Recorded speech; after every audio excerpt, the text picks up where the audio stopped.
Welcome back to House. What are we discussing today, Ben?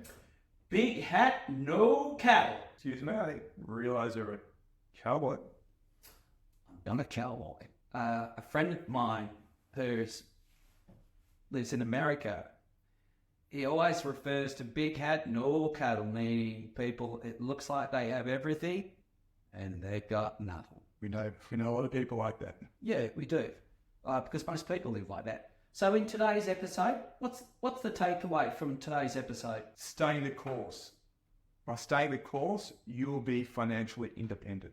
Okay, so by the end of this episode, people spending their time watching this, They will be, as I said, staying the course in order to be financially independent. okay, so this is your go-to to financial independence.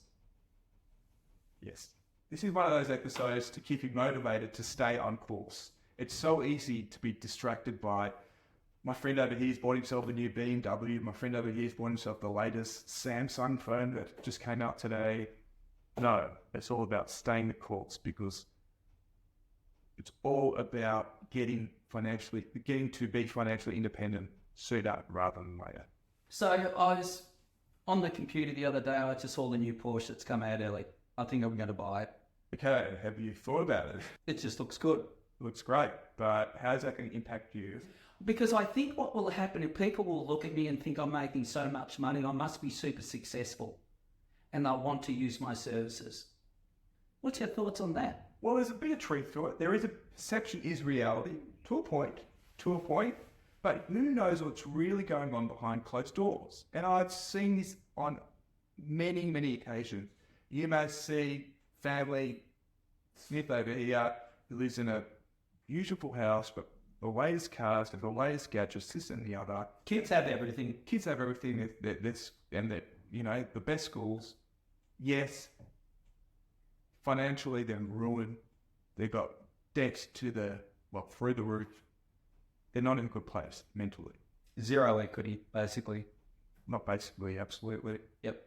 So that's scenario A. Or the scenario B, someone who's very disciplined, is staying the course, wants to get financially independent, is just doing baby steps in order to achieve that goal. Meaning, as I said, staying the course, he's being a bit frugal in terms of his expenditure, he's underspending what he needs to spend, he's saving as much as he can, he's investing that, he's building himself a nice nest egg, he's getting an opportunity to buy that property that he wants sooner rather than later.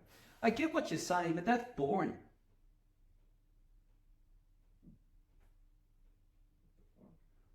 It may be boring, but it's the way to do it.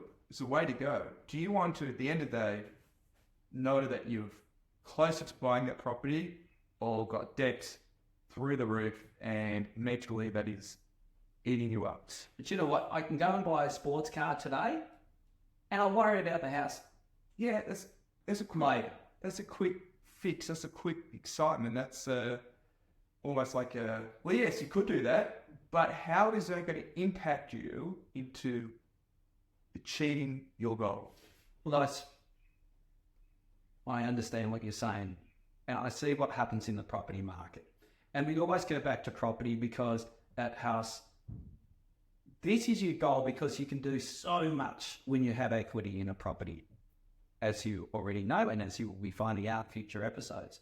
So I suppose if I could buy a house 5 years earlier, that is a massive difference. So, Elliot, I suppose what you're saying, and I understand what you're saying, is that the sooner I buy in, the better, because if I buy this car and I've got to wait 5 years, the car that's cost me, call it $25,000, may end up really costing me $100,000. If not more.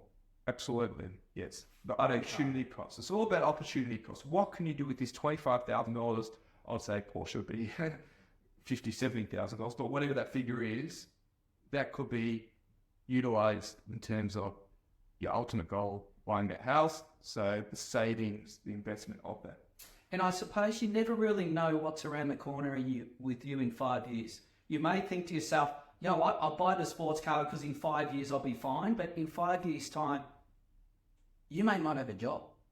Your industry may have closed down. Well, with AI, approaching it, going at the rate of rocket it is, speed. gee, who knows what's going to happen in 5 years' time? Yeah, definitely. So the old saying, a birdie in the hand is better than two in the bush. And that's really with this scenario as well. Yes, you can buy that Porsche, but it's going to impact you greatly. And this whole channel, the whole premise of this channel is try to educate you, keep you disciplined to reach an ultimate goal of financial independence. That makes total sense. And oddly enough, because of our business backgrounds, some of the people that I know that are clients, and they're very high net worth individuals, you wouldn't think they have a cent. Correct. Because they don't need to prove it to people. No, and to the extent, ripped jeans, not designer jeans, ripped jeans because they've worn through them, a pair of flip-flops, Driving a 15-year-old car. Yep. They don't need to prove to people. They know what they have. They're confident in themselves. Exactly right. And it's always been so, yeah. So the wealthiest people that I deal with, you wouldn't think they have a cent. That's smart business. Correct. They've got their goals and objectives in a good place. Agreed. So, ladies and gentlemen, big hat, no cattle.